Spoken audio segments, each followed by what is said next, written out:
رسول الکریم اما بعد، اللہ تعالی نے ہمیں اور آپ کو جو اس دنیا میں بھیجا ہے تو خدا نے تمام کاموں کے لیے کوئی نہ کوئی وقت مقرر کیا ہے کہ فلاں وقت میں یہ کام کیا جائے۔ نماز کے اوقات مقرر کیے ہیں کہ کن اوقات میں نماز پڑھی جائے۔ زکوٰۃ کا وقت متعین ہے کہ کوئی شخص سال میں ایک مرتبہ زکوٰۃ دے۔ حج کا وقت متعین ہے کہ وہ حج جو ہے وہ 8 ذی الحج سے 13 ذی الحج تک اللہ کے گھر میں حاضری اور اس سے متعلقہ مراسم عبودیت بجا لانے کا نام ہے۔ اسی طرح زمانے سے ہٹ کے اللہ تعالی نے ایک قید جگہ کی بھی لگائی ہے کہ بعض افعال اور اعمال کو اللہ نے جگہ کے ساتھ مخصوص کر دیا اور وہ کہیں اور ادا نہیں کیے جا سکتے۔ جیسے حج کو بیت اللہ کے ساتھ مخصوص کر دیا، اور اب کوئی بھی شخص بیت اللہ کے علاوہ دنیا کے کسی کونے قدرے میں کسی جگہ بھی حج کرنا چاہے تو اس کا طواف اور حج منعقد نہیں ہوگا۔ اسی طرح اور جو ثواب مسجد میں ہے اور مسجد کی حاضری میں اور جماعت کے ساتھ نماز پڑھنے میں، وہ اس کے علاوہ کسی جگہ حاصل نہیں۔ تو اللہ تعالی نے گویا عبادت کے لیے بھی زمان اور مکان دونوں چیزوں کا تعین فرمایا۔ اسی طرح تیسری چیز جس کا اللہ تعالی نے عبادات میں تعین فرمایا وہ ہے انسان کی نیت اور اخلاص، کہ اگر کسی شخص میں وہ جذبہ نہیں ہوگا تو کام کا کرنا کبھی کبھی وبال کا سبب بن جاتا ہے۔ تو اس کا مطلب یہ ہوا کہ زمان و مکان کے بعد انسانوں کی کیفیات کے ساتھ بھی خدا نے عبادت کو رکھا ہے۔ قرآن پاک میں آیا ہے کہ لا تبطلوا صدقاتکم بالمن والاذی، اور لوگوں اپنی نیکیاں برباد نہ کرو احسان جتلا کر اور دوسرے کو دکھ پہنچا کر۔ تو اس کا مطلب یہ ہوا کہ اس انسان کی کیفیت اگر اخلاص کی تھی تو خدا اسے قبول کرے گا اور اس میں بڑھوتی دے دے گا، اور اگر کیفیت میں نیت میں گڑبڑ تھی تو اس کا وبال بھی آئے گا۔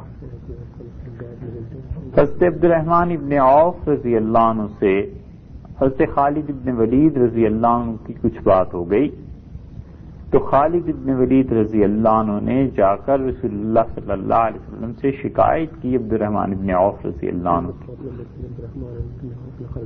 تو رسول اللہ صلی اللہ علیہ وسلم نے حضرت خالد رضی اللہ عنہ کو ڈانٹا اس بات پر، اور آپ نے فرمایا کہ تم عبد الرحمن کے متعلق کہتے ہو خدا کی قسم میرا کوئی صحابی ایک سیر جو اللہ کے راستے میں دے دے، ایک سیر گندم اللہ کے راستے میں دے دے، اور تم لوگ پہاڑ احد کا یہ سونے کے برابر دے دو تو تم دونوں برابر نہیں ہو سکتے۔ اور یہ بات آئی ہے دوسری جگہ بھی قرآن پاک میں بھی کہ لا یستوی منکم من انفق من قبل الفتح وقاتل، تم میں سے جو لوگ فتح مکہ سے پہلے لڑے ہیں اللہ کی راہ میں اور انہوں نے اپنا مال خرچ کیا ہے، وہ اور فتح مکہ کے بعد کے لوگ برابر نہیں ہیں۔ اب دیکھا جائے تو نبی کریم صلی اللہ علیہ وسلم نے حضرت خالد رضی اللہ عنہ سے کہا تھا کہ تم لوگ احد پہاڑ کے برابر خرچ کر دو، حالانکہ وہ صحابی اور حدیبیہ میں مسلمان ہوئے اور فتح مکہ میں وہ خود رسول اللہ صلی اللہ علیہ وسلم کی حمایت میں تھے، سامنے تھے۔ عمر بن العاص رضی اللہ عنہ کا اسلام بھی اسی وقت کا ہے، اور اس کے باوجود اتنا فرق ہے کہ کہاں کوئی احد پہاڑ کے برابر سونا خرچ کرے اور کہاں کوئی ایک سیر جو اللہ کے راستے میں دے دے، تو محدثین کہتے ہیں کہ در حقیقت یہ فرق اخلاص کی وجہ سے ہے، جو کہ انسان کا اندرونی عمل۔ اسی لیے قرآن پاک میں آیا ہے کہ اللہ کے لیے مخلص رہو، بل اللہ فاعبد، بلکہ اللہ کی عبادت کرو اور اس پر شکر ادا کرتے رہو۔ ایک جگہ آیا ہے مخلصین لہ الدین، وہ لوگ جو اللہ کے لیے بالکل خلوص سے عبادت کرتے ہیں۔ رسول اللہ صلی اللہ علیہ وسلم نے فرمایا سارے کے سارے ہلک الناس کلہم اجمعون، تمام کے تمام لوگ مارے گئے الا العلماء، سوائے ان کے جو علماء ہیں، سب کے سب تباہی میں جانے والے ہیں سوائے علماء کے۔ اور پھر فرمایا علماء سارے برباد ہونے والے ہیں سوائے اس کے جو اپنے علم پر عمل بھی کرتے ہیں۔ کسی نے 2 مسئلے سیکھ لیے، 4 مسئلے سیکھ لیے، کسی دین کے ایک شعبے میں سے مسائل کا استحضار ہو گیا، تو یہ تو کہا جا سکتا ہے کہ یہ عالم ہے لغوی طور پہ، مگر اصل علم، اس کا اثر وہ خشیت الہی ہے، اللہ کے سامنے جواب دینے کا خوف ہے، وہ جتنا بڑھ جائے کسی آدمی۔ پھر رسول اللہ صلی اللہ علیہ وسلم نے فرمایا جتنے عمل کرنے والے ہیں یہ سب بھی ہلاک ہو گئے سوائے ان لوگوں کے جنہوں نے اخلاص کے ساتھ عمل کیا۔ اور پھر اگلی بات ارشاد فرمائی کہ والمخلصون علی خطر، اور جو اخلاص کے ساتھ کام کر رہے ہیں وہ بھی خطرے میں ہیں، کہیں اللہ اپنی بے نیازی سے ان کے اعمال کو رد کر دے، پھر کیا ہو۔ کوئی کیا کہہ سکتا ہے اللہ تعالی سے؟ تو اس لیے اخلاص نیت کا یہ کام کرتا ہے، اور یہ وہ کیفیات ہیں جو انسان کے اندر ہی ہوتی ہیں، اور ظاہر میں اس پر دلالت کبھی ہوتی ہے کبھی نہیں ہوتی۔ ایک شخص ریاکاری سے نماز پڑھ رہا ہے، ظاہر میں اس پر کیسے حکم لگا دیا جائے ریاکاری کا بہت ہی مشکل ہے۔ ایک گمان ہے جو کہا جا سکتا ہے، اور اگر اس میں ریاکاری نہیں ہے تو پھر قیامت میں اپنی فکر ہو جائے گی کہ مجھے کیا کرنا ہے۔ تو اخلاص کے ساتھ یہ عمل کرنا کوئی بھی نیکی کا، یہ ہے اللہ کے ساتھ تعلق کو مضبوط کرنے کی چیز، کہ اللہ کے لیے کام کرتا ہی رہے اور اللہ تعالی کو خوش اور راضی رکھنے کی کوشش کرتا ہی رہے۔ اسی لیے یہ جو آخری جملہ آیا ہے کہ مخلص لوگ بھی خطرے میں ہیں، یہ کسی نے فارسی میں کہا کہ او بناز عجب من بناز عجب او بنیاز عجب، کہ میں ایک طرح کے ناز اور ادا سے اپنے اعمال لے کے جاتا ہوں، مگر اس ذات کی بے نیازی پر جب نظر جاتی ہے تو لرز جاتا ہوں کہ بے نیازی میں ہٹا دیے اعمال تو کیا ہو۔ تو یہ اللہ کی طرف سے ایک چیز ہے۔ اللہ صمد کا مطلب یہ ہے کہ اللہ تعالی بالکل بے نیاز ہے اور وحدہ لا شریک ہے، کوئی اسے کسی طرح کا جبر مجبوری کچھ نہیں کیا جا سکتا اس کے ساتھ۔ چاہیں تو قبول کر لیں، چاہیں تو رد فرما دیں۔ تو اس لیے اعمال کے ساتھ یہ ضروری ہے کہ اپنے اندر کی اصلاح کی جائے، اور جتنے کام جذباتیت کے ساتھ انجام پاتے ہیں ان میں جہاں شریعت نے حکم نہیں دیا وہاں نہ کیا جائے، اور جن کا حکم دیا ہے وہ کر لیے جائیں۔ قرآن پاک میں آیا ہے کہ حرض المومنین علی القتال، اور آپ ایمان والوں کو برانگیختہ کیجئے کہ وہ خدا کی راہ میں جہاد کریں۔ ہر طرح کے جذبات برے بھی نہیں ہوتے۔ بعض لوگوں کو یہ بہانہ مل جاتا ہے کہ جی جذباتیت میں کام نہیں کرنا، حالانکہ ایسی بات نہیں ہے۔ جن چیزوں میں اللہ نے کہا ہے کہ یہاں جذباتیت ہونی چاہیے جہاں منع کیا ہے منع ہو جانا چاہیے. آپ دیکھیے جہاد کے لیے حکم یہ ہے کہ حوض المومنین، ایمان والوں کو ابھارو کہ وہ لڑیں خدا کی راہ میں. اور غصے کے بارے میں حکم یہ ہے کہ اسے والقاظمین الغیظ، اور اللہ کے بندے وہ جو غصے کو پی جاتے ہیں. دونوں جذبات کی باتیں، لیکن ایک کے متعلق حکم یہ ہے کہ یہاں جذبات ہونے چاہیے اور دوسرے کے متعلق حکم یہ ہے کہ یہاں ان جذبات کو ختم کرو. اور یہ اتنی ضروری چیز قرار دی گئی غصہ، اس کو دبانا، کہ نبی کریم صلی اللہ علیہ وسلم نے فرمایا دنیا میں جتنی چیزیں پی جاتی ہیں سب سے بہتر گھونٹ غصے کا ہے جو کوئی شخص پیتا ہے. ہر طرح سے اس کی مذمت فرمائی کہ جو غصہ ہے کاموں کو برباد کر دیتا ہے، اس سے بچے. رسول اللہ صلی اللہ علیہ وسلم نے ایک طویل خطبہ دیا، ترمذی کی روایت میں آتا ہے، اور آپ نے اس میں یہ بات ارشاد فرمائی کہ یہ جو غصہ ہے یہ تو شیطان ایک انگارہ، ایک چنگاری کسی شخص کے دل پر رکھ دیتا ہے، اور وہ چنگاری پھر پھوٹتی ہے، پھیلتی ہے، اور پھر اس کے اثرات ہاتھ، پاؤں، زبان، آنکھیں سب میں رسول اللہ صلی اللہ علیہ وسلم میں ظاہر ہوتی ہے. اور آپ نے فرمایا غصے کے بارے میں لوگ 4 طرح کے ہوتے ہیں. کچھ لوگ ایسے ہیں جنہیں جلدی غصہ آ جاتا ہے، جلدی اتر جاتا ہے، اور کچھ لوگ ایسے ہیں جنہیں دیر سے غصہ آتا ہے، دیر میں اترتا ہے. فرمایا یہ ایک دوسرے کے برابر. اور کچھ لوگ ایسے ہیں فرمایا جنہیں دیر سے غصہ آتا ہے اور جلدی اتر جاتا ہے، اور یہ بہترین لوگ ہیں. اور چوتھی قسم رسول اللہ صلی اللہ علیہ وسلم نے فرمائی کہ وہ لوگ ہیں جو جلدی غصے میں آتے ہیں اور دیر سے غصہ ان کا اترتا ہے، اور یہ بدترین لوگ ہیں. منع کیا اس چیز سے اس لیے کہ اگر اس کے دماغ ہر وقت اسی میں رہے گا اور گرم مزاجی رہے گی تو زندگی کے معاملات آسانی سے حل نہیں ہوں گے. جس چیز پہ غصہ آتا ہے اسے برداشت کرنا بھی پڑتا ہے. اور آن حضرت صلی اللہ علیہ وسلم نے خود کسی چیز پہ ناراضگی کا اظہار فرمایا مگر عملاً اسے نافذ نہیں کیا،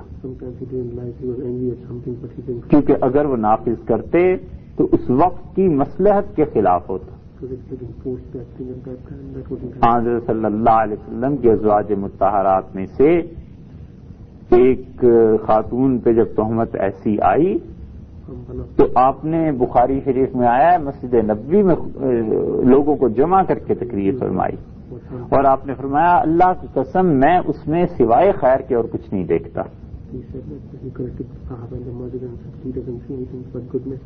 اور جس شخص نے یہ بات کہی تھی اس کے متعلق آپ نے یہ الفاظ بھی فرمائے کہ کوئی ہے جو مجھے اس کے شر سے نجات دلا دے. صحابہ رضی اللہ عنہ اٹھ کھڑے ہوئے. اور اس کے علاوہ بھی متعدد جگہوں پہ حضرت عمر رضی اللہ عنہ کے متعلق یہ جملہ ملے گا کہ انہوں نے کہا کہ اللہ کے رسول اجازت دیں اس کو تو قتل کر دیا جائے، مگر رسول اللہ صلی اللہ علیہ وسلم نے اجازت نہیں دی. اور ایک موقع پہ آپ نے فرمایا کہ اگر یہ منافق ہیں میں ان کے قتل کی تمہیں اجازت دے دوں تو کل لوگ یہ کہیں گے کہ لو اب تو کلمہ پڑھنے والے بھی مارے جاتے ہیں.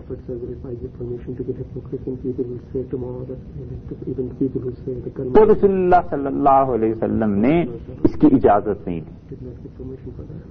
وجہ اس کی یہی ہے کہ یہ غصہ، یہ چیزیں، حالانکہ ان کا غصہ اور ناراض ہونا بالکل برحق تھا، ان کے تو تمام افعال، کردار، اعمال اللہ کی طرف سے تھے، مگر اس کے باوجود رسول اللہ صلی اللہ علیہ وسلم نے مصلحت بتائی کہ یہ ہے اس میں، کیونکہ جذباتیت میں جہاں پہ اللہ نے حکم نہیں دیا وہاں ان جذبات کو کنٹرول کرنا، اور جس چیز کا نام انسان ہے وہ انسان ایسے ہی بنتا ہے کہ وہ چیزیں جو اللہ کی راہ کے مخالف چل رہی ہوں ان کو روکے، اور جو چیزیں اللہ کی راہ کی طرف چل رہی ہوں ان کو وہ کام کرے۔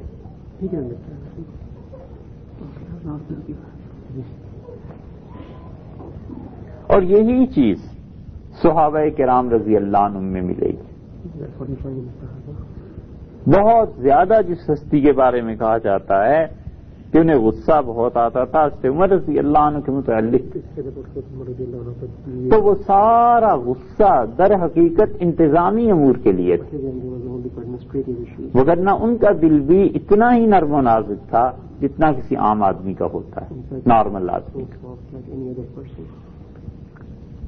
حضرت عمر رضی اللہ عنہ سے عبد الرحمن بن عوف رضی اللہ عنہ نے آ کے کہا کہ امیر المومنین آخر آپ چاہتے کیا ہیں؟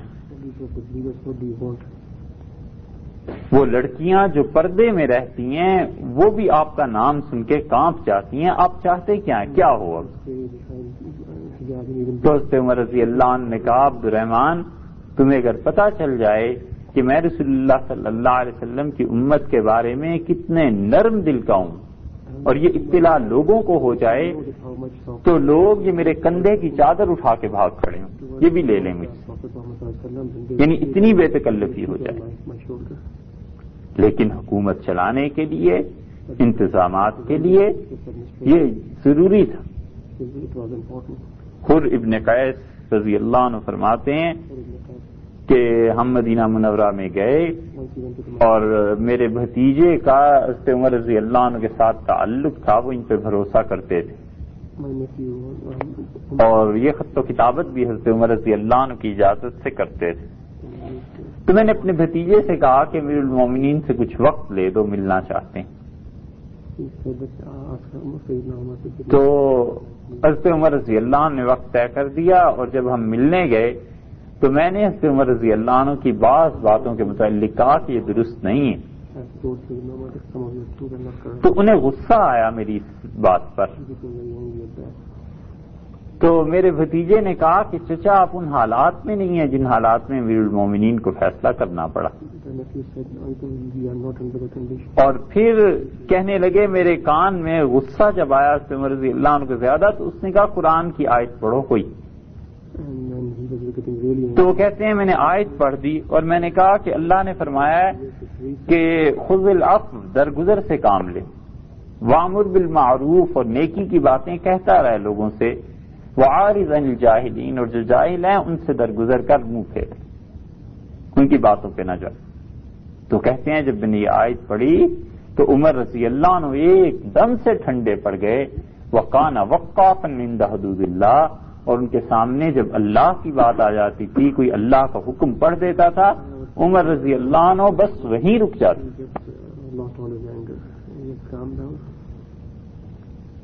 یہ طبیعت ہے، مزاج ہے کہ جب غصہ کرنا ہے وہ اختیاری چیزیں سے بڑھا لیا، جب نہیں کرنا تو اس غصے کے باب کو بند کر دیا۔ اپنے جذبات پر آدمی کو اختیار حاصل ہو جائے، چاہے 10 برس کی محنت کے بعد بھی ہو، مگر انسان حقیقتاً پھر ہی بنتا ہے۔ رحمت کا جذبہ ہے، بہت اچھا ہے کسی جگہ تک، کسی حد تک، اور وہ رحمت اس میں سمجھنے لگے ماں کہ میرا بچہ اسکول جائے نہ جائے کچھ پرواہ نہیں، اور بچے نے صبح اٹھ کے کہہ دیا کہ مجھے تو یہ کام تھا آج اور اس وجہ سے امی میں اسکول نہیں جا رہا، تو امی کہے کہ میری تو ممتا ہے اور میں اسے نہ جانے دوں، تو یہ حقیقتاً اس کے ساتھ نیکی نہیں ہے، تباہی۔ بچہ خوش ہو جائے گا مگر 10 سال بعد پتا چلے گا کہ کیا ہے۔ ہم اپنا اور آپ کا اور سب کا سوچیں تو ہم سب بھی جب اپنے اسکول مدرسے میں جاتے ہوں گے تو کئی بار جبرن بھیجا جاتا تھا، اور اب خیال آتا ہے کہ جس نے اس وقت جبر کیا تھا بڑا ہی اچھا تھا، اور یہ بھی خیال آتا ہے کہ جس نے 2-4 لگا دی تھی وہ ان سے بھی زیادہ اچھا تھا۔ وجہ کیا ہے؟ وجہ یہ کہ اب ان کے افعال کی حکمت سمجھ میں آتی ہے، اور وہ بچپنے میں کیسے سمجھ آ جاتی۔ تو اسی طرح جب انسان کو اپنے جذبات پہ قابو آ جاتا ہے پھر وہ انسان بنتا ہے، اور ان میں سب سے بہترین جذبہ اللہ کے لیے اخلاص سے کام کرنے کا ہے۔ مولانا روم نے مثنوی میں لکھا ہے، اور مثنوی مولانا روم کی ایسی کتاب ہے جس کا اثر پورے عالم اسلام پر ہوا۔ کہنے والوں نے یہاں تک کہا کہ مثنوی مولوی مانوی کہ مولانا روم کی مثنوی ہست قرآن در زبان پہلوی، فارسی زبان میں قرآن پاک۔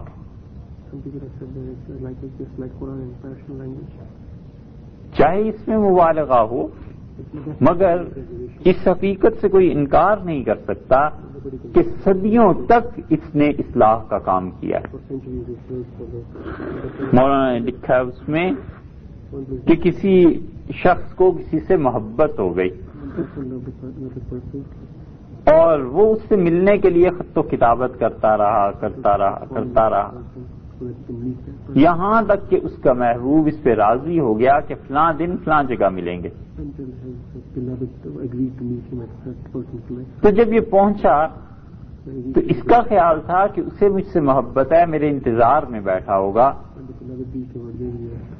اور شدت اشتیاق نے اسے مضطرب کر رکھا ہوگا، مگر جب پہنچا تو دیکھا وہ تو سویا ہوا ہے۔ تو اس نے بچے جو اخروٹ سے کھیلتے ہیں یہ اخروٹ کے دانے اس کی آستین میں رکھ دیے اور رکا لکھ دیا کہ تمہاری عمر ابھی کھیلنے کی ہے، یہ اخروٹ چھوڑ کے جا رہا ہوں۔ اور مجھے حیرت ہے اس پہ کہ تم جو محبت کا دعویٰ کرتے تھے تو تمہیں نیند کیسے آ گئی میرے آنے سننے کے باوجود، یہ بات سننے کے باوجود کہ میں آ رہا ہوں تمہیں کیسے نیند آ گئی؟ ایسے ہی کسی شخص کو اللہ سے محبت ہو اور اللہ سے تعلق ہو اور خدا کی یاد دل میں بس جائے تو اسے بھی رات کے آخری حصے میں پھر نیند نہیں آتی، کیونکہ اللہ تعالی نے فرمایا ہے کہ تتجافا جنوبہم عن المضاجع، میرے بندے تو وہ ہیں جن کی کروٹیں اپنے بستر سے دور رہتی ہیں۔ اور اللہ تعالی نے فرمایا ہے کہ کانوا قلیلا من اللیل ما یہجعون، یہ ہمارے بندے رات کو بہت ہی تھوڑا سویا کرتے تھے، کیونکہ مشقت ہوتی ہے، روز جاگنا کوئی آسان چیز نہیں، صحت پہ فرق پڑ جاتا ہے، بہت چیزیں ایسی آ جاتی ہیں، اور دن بھر کام بھی کرنا ہے تو پھر رات کو جاگنا اور مشکل ہو جاتی ہے، مگر اللہ کے لیے یہ مشکلات برداشت کرے گا پھر جا کر کہیں کام بنتا ہے۔ اور اسی لیے مشرکین کے متعلق اللہ تعالی نے فرمایا ہے کہ ان کی کروٹوں سے بستر بوجھل ہو جاتے ہیں۔ عبداللہ ابن رواحہ رضی اللہ عنہ کے اشعار آتے ہیں، ان میں بھی انہوں نے یہی کہا کہ مشرکین ان کی نیند لمبی ہو جاتی ہے، پوری نہیں ہوتی، اور اللہ کے اچھے بندے مختصر نیند اور تھوڑی گفتگو اور کھانا بھی ایک اعتبار سے مناسب اور کم لوگوں سے ملنا، خود بھی عافیت میں اور دوسرے ان سے عافیت، یہ چیزیں ہیں۔ لیکن اس میں پھر اخلاص کا دخل ہے کہ آدمی کتنے اخلاص کے ساتھ کے کام کرتا ہے۔ ایک شخص رات بھر جاگتا ہے اور اتنی فلمیں دیکھتا ہے کہ صبح اٹھ کے اسے یہی یاد نہیں رہتا کہ کون سی سٹوری کس کے ساتھ تھی۔ کوئی حرج نہیں ہے، اور راتیں اس میں گزار لے، اللہ نے فرمایا ان الینا ایابہم، لوگ ہمارے پاس آئیں گے، ثم ان علینا حسابہم، اور پھر ہماری یہ ذمہ داری ہے کہ ہم ان لوگوں کا حساب لیں۔ کتنی راتیں برباد کر لے گا، کتنی راتیں ضائع ہو جائیں گی۔ وہ جو کچھ تباہی کر رہا ہے وہ اپنی ہی کر رہا ہے، دوسرے کی نہیں۔ پانی پانی کر گئی مجھ کو قلندر کی یہ بات، اقبال نے کہا ہے کہ پانی پانی کر گئی مجھ کو قلندر کی یہ بات، تو اگر اپنا نہیں بن، تو اگر میرا نہیں بنتا نہ بن، اپنا تو بن۔ تو اگر میرا نہیں بنتا نہ بن، اپنا تو بن۔ جب محبت میں آدمی تعلق میں کسی کے ساتھ بہت وابستگی ہو جاتی ہے، پھر اس کے ذرا سی نافرمانی پہ بھی دکھ ہوتا ہے، کیونکہ محبت کا تقاضا یہ ہے کہ بہتر سے بہتر چیز اپنے محبوب کو دی جائے، پیش کی جائے، بہتر سے بہتر علم اس کے سامنے رکھا جائے، بہترین کھانا اس کے لیے مہیا کیا جائے، دنیا جہان کی جو سہولتیں ہیں، جو کچھ بھی ہے وہ اس کے لیے پیش کر دی جائیں، کیونکہ وہ استعمال کرے گا، اسے خوشی حاصل ہوگی کہ اس میرے محبوب کو دیکھو، اس کا لباس کتنا اچھا ہے، جوتے کتنے اچھے ہیں، فلاں چیز کیسی، فلاں چیز کیسی، ایک سٹینڈرڈ وہ دیکھتا ہے۔ تو اب اس میں جب دیکھتا ہے کہ لاپرواہی ہے اور کوئی میری بات سنی نہیں جاتی، اس پہ عمل نہیں ہوتا، تو پھر اس کو دکھ ہوتا ہے، اور وہ دکھ وہ چیز ہے کہ تو اگر میرا نہیں بنتا نہ بن، اپنا تو بن۔ یعنی ہم جو کچھ بھی کہہ رہے ہیں یہ تمہارے لیے کہہ رہے ہیں، اگر تم نہیں مانو گے تو اس کا نقصان تمہیں ہی اٹھانا پڑے گا۔ تو آخرت میں یہی ہوگا کہ اللہ تعالیٰ پوچھ لے گا کہ اتنی راتیں کہاں برباد کر دی، اور خدا کے ہاں حساب بھی ہو جائے گا کہ ان راتوں میں کیا چکر اور قصے ہوتے رہے۔ تو اللہ کے ہاں حساب کوئی آسان چیز، صرف ایک دن کا حساب کوئی لے لے ہم سے کہ بھائی صبح سے شام تک یہ کام کیوں کیے ہیں، تو جان چھڑانی دشوار ہو جاتی ہے۔ 20 چیزوں پہ آدمی کہتا ہے کہ یہ فضول میں کر لیا، بیکار میں۔ اللہ تو اللہ ہے، حق تعالی شانہ کی نظر سے کوئی چیز مخفی نہیں، اس لیے کرنے کا کام یہی ہے کہ انسان اپنے جذبات کو صحیح موقع پر استعمال کرے اور انسانیت سیکھے۔ یہ غصہ انسان کو تباہ کر دیتا ہے، اس غصے کی وجہ سے قومیں آپس میں لڑ پڑتی ہیں، اس غصے کی وجہ سے عوام برباد ہو جاتے ہیں جب حکمران غصے میں ہوتے ہیں، اور ایک فرد کا فیصلہ غصے کا کبھی کبھی پوری قوم پہ نافذ ہو جاتا ہے۔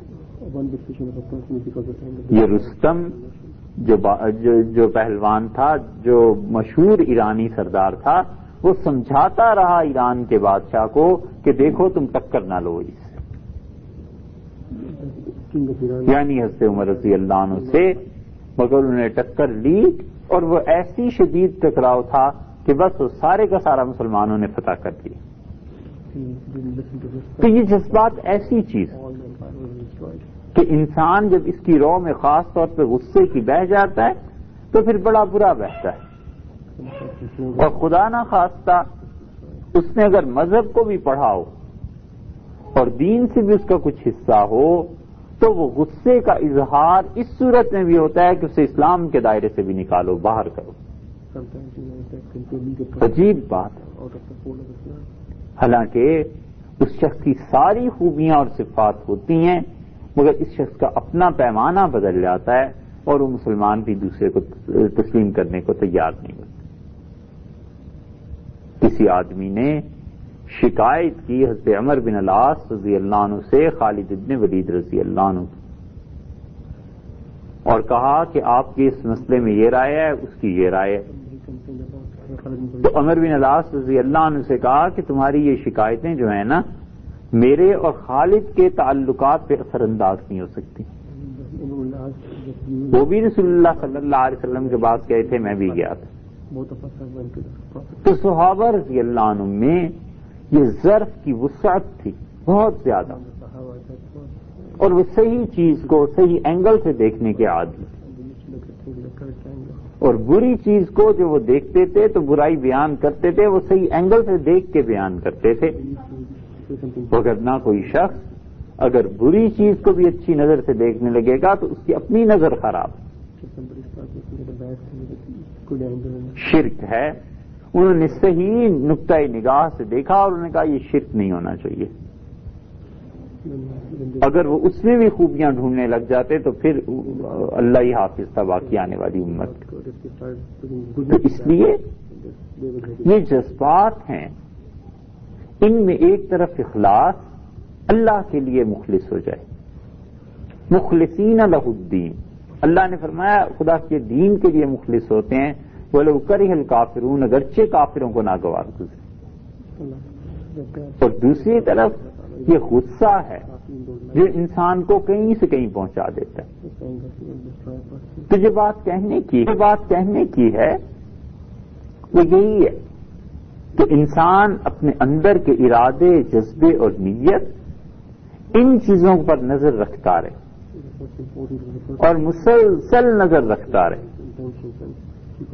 اور جو کچھ اپنے اندر ہے اس کو تنقید کی نظر سے دیکھتا رہے. کیونکہ اگر اپنے آپ پر تنقید نہیں کرے گا تو پھر غلط بات ہو جائے گی، اور اس سے بڑا خطرہ یہ ہے کہ اپنی تعریف کرتا رہے کہ آج تو ہم نے یہ نیکی کر لی، آج یہ اچھا کام ہو گیا، تباہی ہو جائے گی. یہ چیز انسان کے دین میں بھی خلل انداز ہوتی ہے. جب اپنے آپ کو اچھا سمجھتا رہے گا تو اس کے اندر کبر کا جذبہ ابھرتا رہے گا، اور ایک دن ایسا بھی آ جائے گا جس دن وہ خدا کے سامنے سجدہ کرنے سے بھی رہ جائے گا، کیونکہ اس کا نظریہ یہ ہوگا کہ میں تو بہت بڑا ہوں.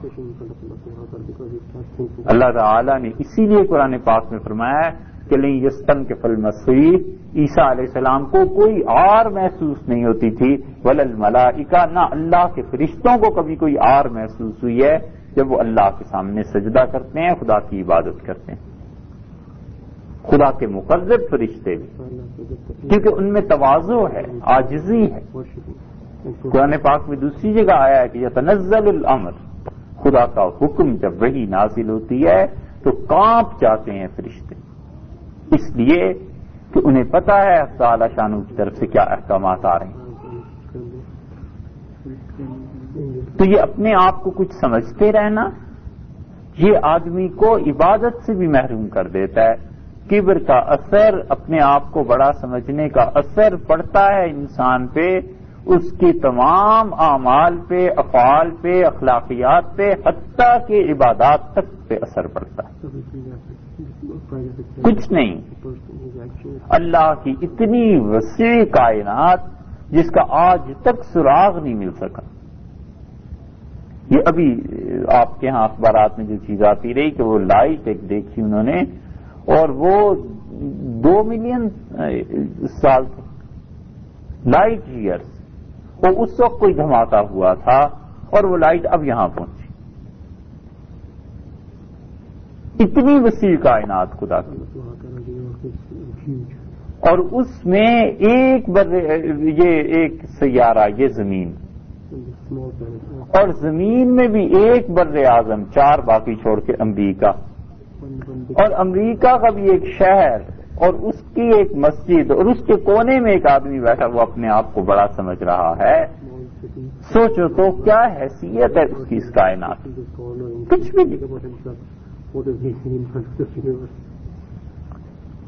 تو حق تعالی شانہ کے سامنے اپنے آپ کو بڑا سمجھنا، اس کا اثر ہر جگہ پڑتا ہے. عبادات بھی آدمی کی ختم ہو جاتی.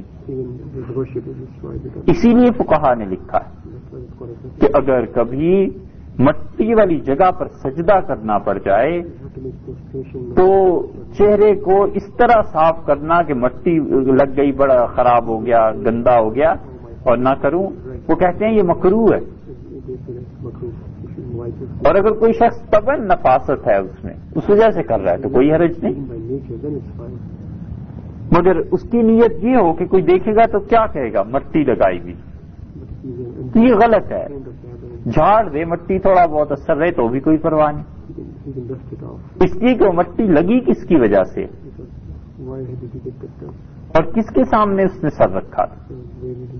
حضرت صلی اللہ علیہ وسلم نے فرمایا کہ میں نے اس مرتبہ خواب میں دیکھا کہ رمضان میں کہ میں کیچڑ پر سجدہ کر رہا ہوں، لیلۃ القدر آ گئی،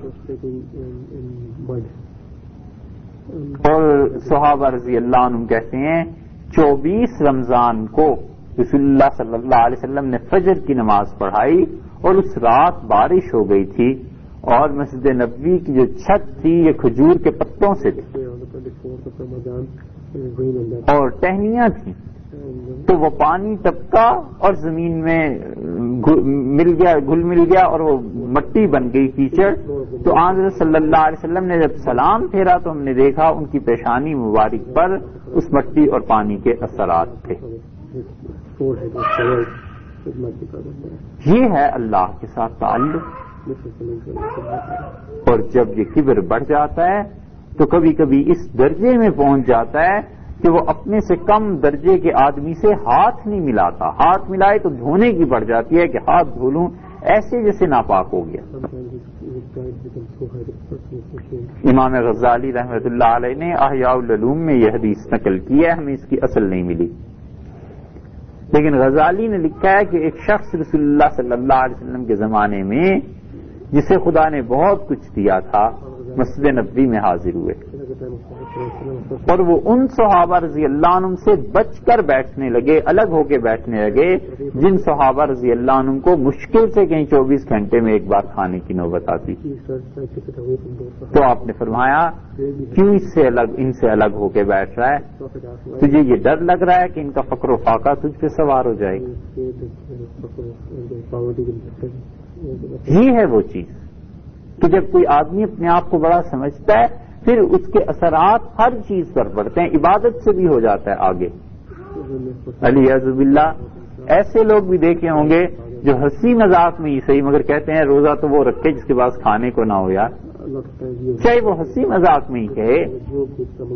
اتنی بری بات ہے کہ عبداللہ ابن ابی اس منافق کی بعض باتوں پر رسول اللہ صلی اللہ علیہ وسلم نے فرمایا یہ غلط باتیں ہیں، تو اس نے کہا کہ ہم تو مذاق کر رہے تھے، اللہ نے آیات نازل کر دی، اللہ نے فرمایا قل اب اللہ وآیاتہ کنتم تستہزئون، کیا اللہ اور اس کی نشانیاں ان کے ساتھ تم مذاق کر رہے تھے، ان کا مذاق اڑا رہے تھے؟ یہ کوئی مذاق کی بات ہے؟ کیونکہ نسبت حق تعالی شانہ کی طرف تھی۔ تو اسی طرح روزہ وہ رکھے جناب ایسے، اور حج کر آئے اور اس میں دقت مشقت پیش آ جائے تو وہ تو پھر پورا مضمون ہو جاتا ہے ہر جگہ کہ حج میں یہ دقت تھی، یہ تکلیف تھی، یہ تکلیف۔ اور جب یہ سمجھتا ہو کہ میں اس قابل ہوں ہی نہیں تو شکایت اتنی کرتا ہے جتنی اصل میں تھی، باقی نہیں، حاشیہ اس پہ نہیں چڑھاتا۔ نبی کریم صلی اللہ علیہ وسلم نے فرمایا الحج العج والسج، اور حج تو نام ہے آنسو بہا دینے کا، اور حج نام ہے تھک جانے کا، مشقت کا۔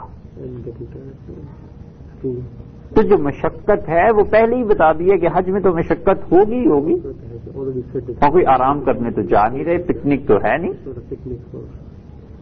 تو یہ اس وقت آئے گا جب اللہ کے لیے مٹا ہوا ہوگا۔ اس لیے اپنے آپ کو مٹانا بہت بڑی بات ہے۔ ظرف میں وسعت آ جاتی، جب سب سے نیچے اپنے آپ کو ہی دیکھے گا پھر کس پہ تنقید ہوگی؟ جب سمجھے گا کہ میں ہی غلط ہوں تو پھر کوئی ایسا فرق نہیں پڑتا۔ گھروں میں جھگڑے، برادری کے اختلافات، بہت چیزوں میں صرف اتنی بات ہوتی ہے کہ میری میں جو ہے نا یہ قائم رہنی چاہیے، غالب آنی چاہیے۔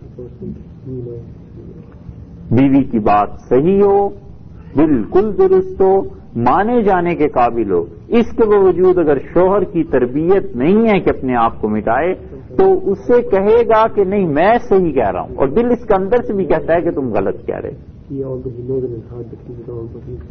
تو نتیجہ اس کا کیا نکلے گا؟ اور یہاں تک کہ اس کا بس چلے تو پھر قرآن و حدیث کو بھی لے آئے گا کہ قرآن میں شوہر کا حکم ہے اس کی اطاعت کا، حدیث میں کیوں آیا ہے، اور یہ خیال نہیں آیا کہ اللہ نے حکم یہ دیا ہے کہ وَإِذَا قُلْتُمْ فَعْدِلُوا، جب تم بات کرو تو انصاف سے بات کیا کرو، تو پھر سارا اسلام اس کے خلاف ہو جاتا ہے، اور یہی کیفیت اپنے پہ آ جائے تو پھر سارے فتوے اپنے حق میں آ جاتے ہیں۔ عمر میں چھوٹا ہے، رتبے میں چھوٹا ہے، کوئی حق بات وہ کہے اس کی مان لینی چاہیے۔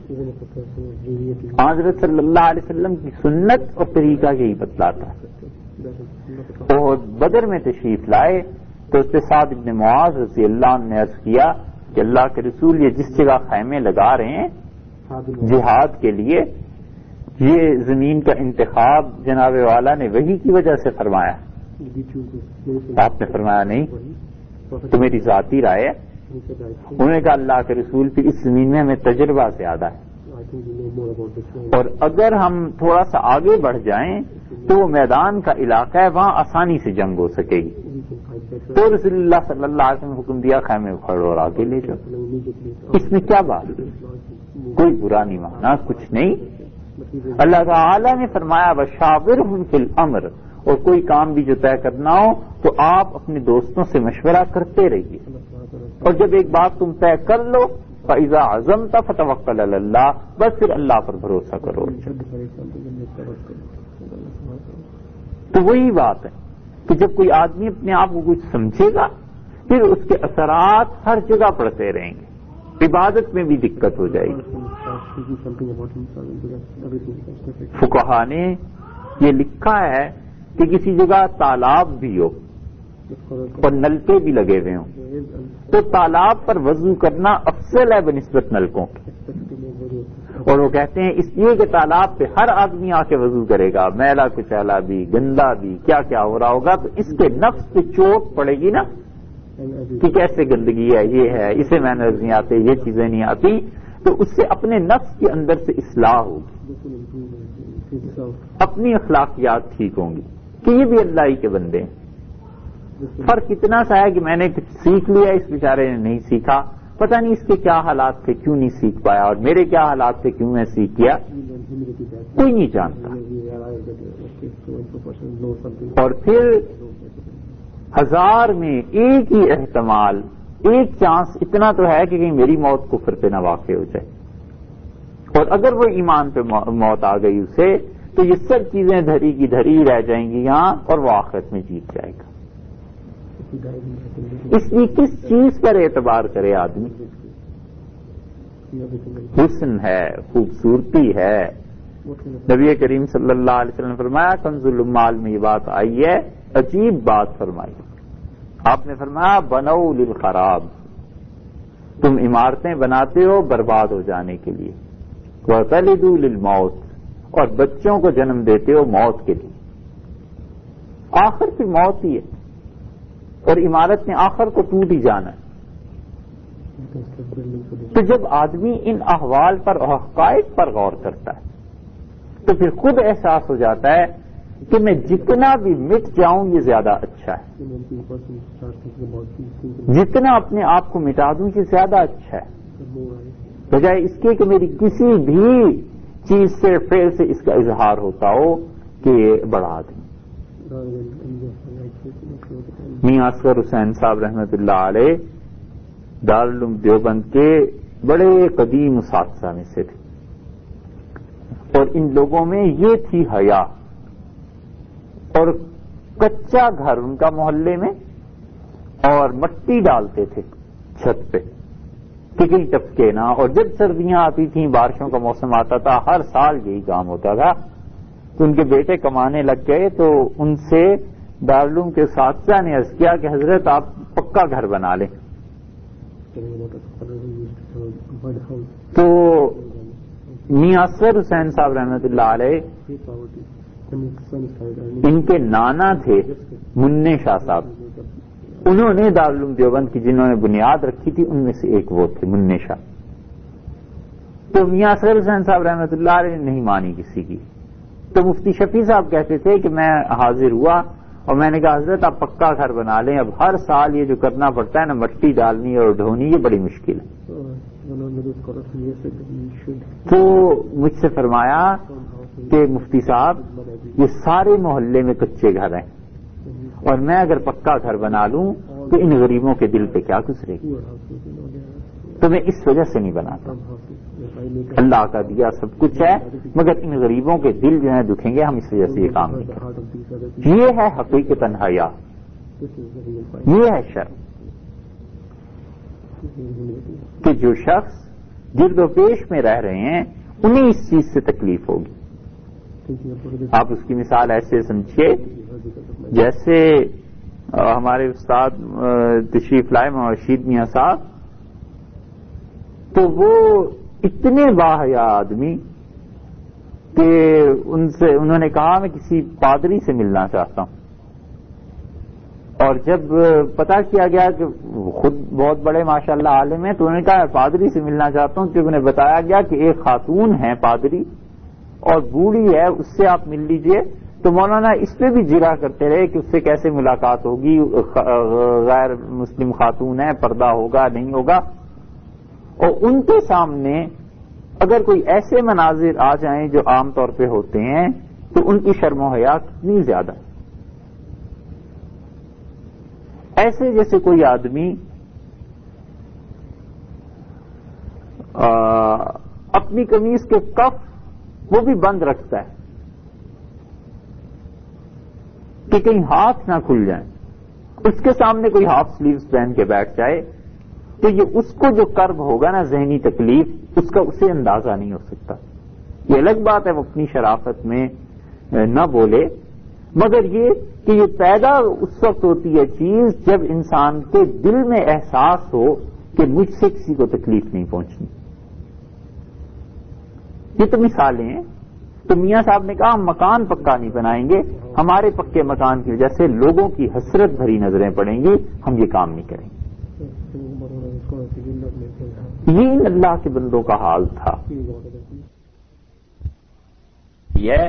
وہ یہ کہ انسانوں کی شکل و صورت رہ گئی ہے اور اخلاق اور کردار انسانوں والے نہیں رہے، اور ان میں بدترین چیز اپنے آپ کو بڑا سمجھنا ہے، اپنی بڑائی، اپنی کبر. الیاذ باللہ. دیکھو دونوں سے ایک لغزش ہوئی، ایک سے تو شدید گناہ ہوا اور دوسرے سے لغزش ہوئی. تو ایک نے کہا کہ میں تو بہتر ہوں، اس سے اچھا ہوں. خلقتنی من نارم و خلقتہ من طین، تو نے مجھے آگ سے بنایا اور اسے مٹی سے پیدا کیا. تو جیسے آگ مٹی سے زیادہ اچھی غالب رہتی ہے اس طرح میں اچھا ہوں. اور دوسرے سے لغزش ہوئی تو انہوں نے کہا ربنا ظلمنا انفسنا، اللہ ہم سے اپنی جانوں پہ ظلم ہو گیا ہے. وَإِن لَّمْ تَغْفِرْ لَنَا وَتَرْحَمْنَا، اور اللہ اگر آپ معاف نہ فرمائیں اور رحمت نہ کریں، لَنَكُونَنَّ مِنَ الْخَاسِرِينَ، اللہ ہمارا تو بڑا نقصان ہو جائے گا، ہم ٹوٹے میں چلے جائیں گے، خسارے میں چلے جائیں گے. مالک دونوں کا ایک ہی ہے، لیکن ایک کو کبر نے تکبر عزازیل را خار کر بزندان لعنت گرفتار کر، اس کبر نے شیطان کو رسوا کر دیا اور ہمیشہ کے لیے لعنت کی جیل میں چلا گیا. اور یہاں انہوں نے یہ نہیں کہا کہ ایسے ہو گیا تھا. حدیث میں آیا ہے آدم علیہ السلام کے ہی متعلق نبی کریم صلی اللہ علیہ وسلم نے فرمایا آدم علیہ السلام کی اور موسیٰ علیہ السلام کی ملاقات ہوئی عالم ارواح میں. تو اس سے موسیٰ علیہ السلام نے ناراضگی کا اظہار فرمایا اور کہا ابا آپ نہ وہ جو چیز منع کی گئی تھی کھاتے، نہ دنیا میں آتے ہم لوگ، نہ یہ ساری چیزیں پیش آتی جو مجھے بنی اسرائیل سے پیش آ رہی. تو یہ آپ کی وجہ سے ہم جنت سے نکالے گئے اور یہ چیزیں. تو آدم علیہ السلام نے انہیں جواب دیا اور انہیں کہا کہ تم اس چیز کے متعلق مجھے کہتے ہو جو میرے پیدائش سے بھی 50,000 برس پہلے طے ہو گئی تھی. وہاں آدم علیہ السلام بولیں اور اللہ تعالیٰ کے سامنے وہاں کہتے ہیں کہ پروردگار اگر آپ معاف نہ کریں تو بڑا خسارہ ہو جائے. ہم نے اپنی جان سے ناانصافی کر دی. کیوں؟ اس لیے کہ یہاں بیٹے اور باپ کا معاملہ آ گیا اور وہاں عاجزی کا معاملہ زیب دیتا تھا. وہ شیطان جو کبر کا اظہار کر چکا تھا اپنی بڑائی کا اس کا بھی انجام سامنے. اور جنہوں نے اپنے عجز کا اظہار کیا کہ اللہ ہم سے غلطی ہو گئی، بس یہ اس سے معلوم ہوتا ہے کہ گناہ کا جواز اللہ کو بھی نہ دے، سیدھی طرح مان جائے کہ اللہ غلطی ہو گئی. اب یہ جواز تلاش کرتے رہنا کہ اللہ تو جانتا ہے اس وجہ سے غلطی ہو گئی تھی، ایسے حالات آ گئے تھے، ایسی مجبوریاں، یہ ہر چیز میں کام نہیں دیتی. خدا کو پتا ہوتا ہے کہ اس کے اندر کی نیت کیا ہے، اس لیے سمپلی یہی کہہ دے کہ اللہ غلطی ہو گئی، بس میں ہر طرح سے اس کا قائل ہوں اور معافی چاہتا ہوں. اپنے آپ کو ان کے حوالے کر دیں. سپردم بتو مایا خویش راہ، اللہ ساری زندگی کا سرمایہ تیرے حوالے ہے، تو دانی حساب کم و بیش راہ. تو خود ہی جان لے کہ اللہ کیا کم رہ گیا ہے اور کیا زیادتی ہو گئی ہے اور کیا نیکی اور کیا بدی. بس بالکل اللہ تعالی کے سپرد کر دیں اپنے آپ کو، اور مالک جس حال میں رکھے خوش رہے راضی رہے. یہ اللہ کی رضا ہے اور اسی میں کامیابی. تو جو چیز کہنے کی ہے وہ یہی کہ اللہ تعالی کے ساتھ تعلق مضبوط ہو، اور جو معائب ہیں اخلاقیات کے ان سے بچیں، اور جو اچھائیاں ہیں انہیں اختیار کرے. یہ کتاب و سنت میں ہر جگہ اس کی تلقین ملے گی. اللہ تعالیٰ ہمیں اور آپ کو عمل کی توفیق. مختصراً یہ کہ تقدیر صرف اسلامی کا تو مسئلہ نہیں، کرسچینٹی میں، یہودیت میں بھی، بائبل میں بھی ہے. دہریے تک کے لوگ عام طور پہ دہریے جو ہیں ان کے لیے جواب تو یہ ہوتا ہے کہ وہ اللہ تعالیٰ کو اگر مانتے ہیں تو تقدیر اس کی صفات میں سے ہے. وعلیکم السلام. تو تقدیر جو خدا کی صفات میں سے ہے وہ چیز مانی جانی ضروری ہے. اور جہاں تک اس کا تعلق ہے کہ اللہ کے لکھے کی وجہ سے ہم مجبور ہیں، ہم کچھ مجبور نہیں. اللہ تعالیٰ نے تو لکھا ہے اپنے علم کی وجہ سے. ٹائم یہاں سے فرض کیجئے شروع ہوا اور یہاں تک آیا، یہ قیامت آ گئی، تو اللہ تعالیٰ کے لیے یہ اور یہ دونوں برابر ہیں. تو جو لکھا گیا وہ بدل سکتے ہیں، یہ اور یہ دونوں برابر ہیں. ہم یہاں 98 میں کھڑے ہیں جی، ہمیں نہیں پتا کل کیا ہونا ہے. اللہ کو علم ہے. اگر خدا کو علم نہ ہو کہ 2000 میں کیا ہونا ہے، 2010 میں کیا ہونا ہے، تو جہالت ہوئی، اور خدا جاہل نہیں ہوتا. تو اس نے اپنے علم کی وجہ سے لکھ دیا. اور پھر لکھنے کے بعد بھی یہ حتمی بات نہیں ہے کہ بس یہی ہو کے رہے گا، بدل دیتے ہیں. اچھا، جب چاہیں بدل دیتے ہیں. اسی لیے حدیث میں آیا کہ دعا تقدیر کو بدل دیتی. اچھا، رسول اللہ صلی اللہ علیہ وسلم نے فرمایا کہ دعا تقدیر کو بدل دیتی. ایک تو تقدیر کی وہ قسم ہے جو اللہ تعالیٰ نے لکھ دی، نہیں بدلتے. دوسری وہ ہے جو دعا سے بدل جاتی ہے. تیسری تقدیر کی قسم وہ ہے جو اللہ کے علاوہ کسی کے علم میں ہی نہیں، فرشتوں کو بھی نہیں پتا. اور وہ قسم ہے جس کے متعلق اللہ تعالیٰ کو علم ہوتا ہے کہ کسی وقت میں فلاں بندہ پہنچ کے یہ چیز مانگے گا اور ہم اس کی اس تقدیر کو بدل دیں گے. اللہ کا فیصلہ ہے. تو اس لیے تقدیر ایسی چیز نہیں ہے جو بدلی نہ جائے، بدل جاتی. صحیح حدیث میں آیا، بخاری میں بھی اور فقہ سے بھی، کہ دعا قدر کو بدل دیتی ہے، تقدیر. یہ انس رضی اللہ عنہ کی روایت میں آیا، ان کی بہن کی لڑائی ہو گئی تھی کسی یہودی لڑکی سے، تو اس نے مکہ مارا اس کے چہرے پہ، اس کے دانت ٹوٹ گئے. ہاں جی. تو یہودی لڑکی نے رسول اللہ صلی اللہ علیہ وسلم کے پاس دعویٰ کیا یہودیوں نے. تو آپ نے فرمایا کہ السن بالسن، دانت کے بدلے میں دانت جائیں گے. ہاں.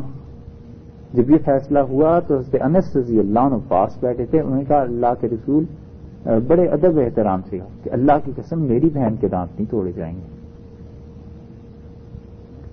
تو رسول اللہ صلی اللہ علیہ وسلم چپ ہو گئے.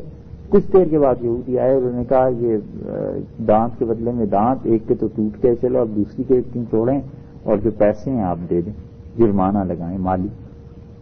تو پیسے جو بھی تھے انہوں نے لے لیے. اور پھر رسول اللہ صلی اللہ علیہ وسلم نے انس رضی اللہ عنہ کو دیکھا اور آپ نے فرمایا ان من عباد اللہ کے کچھ بندے ایسے بھی ہوتے ہیں جو خدا کو کسی کام کی قسم دے دیں تو اللہ ان کی قسم کی لاج رکھ لیتا ہے. تو تعلق مع اللہ کبھی اتنا کبھی ہو جاتا ہے کہ وہ تقدیر جو کسی کے لیے طے ہو جاتی ہے، یہ آدمی اللہ کو اس کی قسم اگر دے دے تو تقدیر خدا اپنا فیصلہ خود ہی بدل دے. But sometimes the youth feel like that themselves as all it's fine. No one has lost the teeth. Why should I do it? Give us the money. ملک صاحب بھی آپ جن لوگوں تک بات نہیں پہنچتی ہے اسلام کی، ان کے ساتھ کیا معاملہ ہوگا آپ کو؟ جن لوگوں تک بات اسلام کی نہیں پہنچی، دعوت اور پیغام، حتیٰ کہ وہ لوگ بھی جن تک پیغام پہنچا مگر ان کی اپنی زبان میں نہیں پہنچا.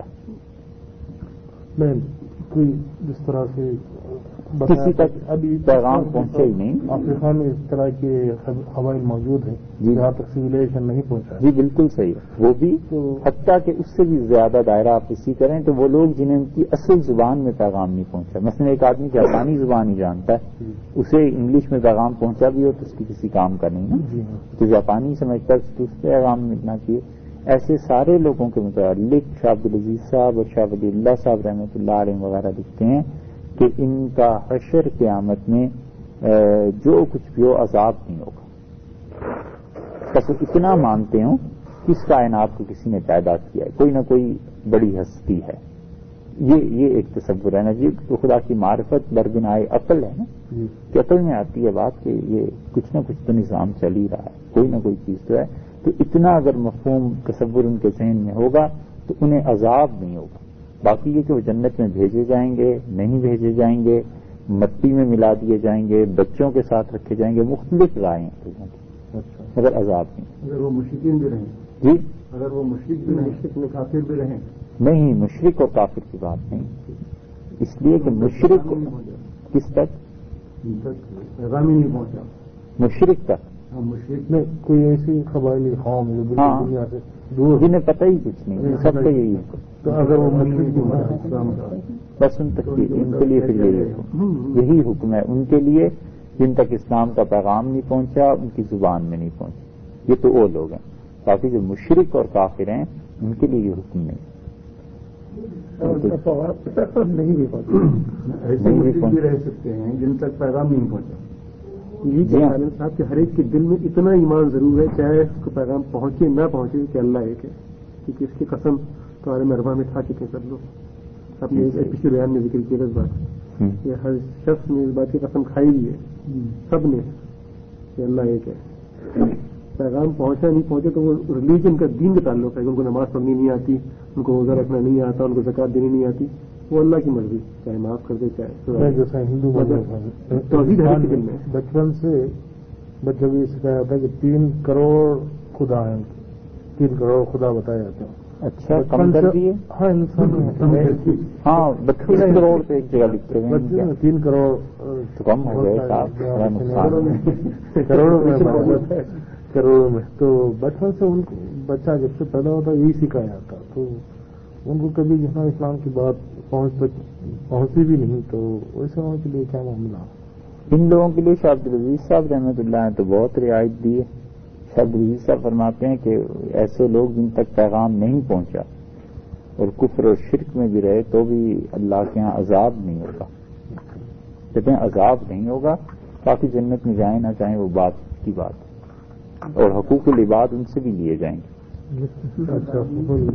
حقوق العباد پورے، اس لیے کہ یہاں اور کوئی ظلم کرتا رہا، کیا کیا کرتوت کرتا رہا. اور یہ آزمائش کا معاملہ جانوروں کے ساتھ کے علاوہ انسان اور جنات کے علاوہ جانوروں کے ساتھ بھی کیا حساب کتاب ہوگا قیامت میں؟ جی اکثر علماء امت کا یہی خیال ہے. جیسے ایک حدیث میں آتا ہے کہ اگر ہاں بکری والا وہ بھی، اور قرآن میں بھی آیا ویسا وحوش و حشرت. اچھا. اور جب جانوروں کو جمع کر دیا جائے گا قیامت. اچھا. تو اس قرآن پاک کی آیت کی بنیاد پر ابن حزم نے اپنی کتاب المحلہ میں بھی یہی لکھا ہے، اور بھی بہت سے فقہا نے. خیر ابن حزم تو فقیہ بھی نہیں تھے مگر اور بہت سے فقہا نے لکھا ہے.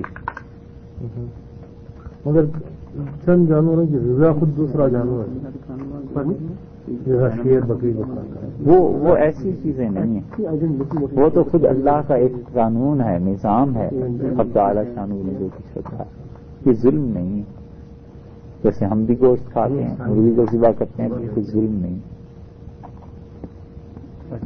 کبھی فعل ایک ہی ہوتا ہے اور مالک کی اجازت دینا نہ دینا اتنا ہی فرق رہ جاتا ہے بس۔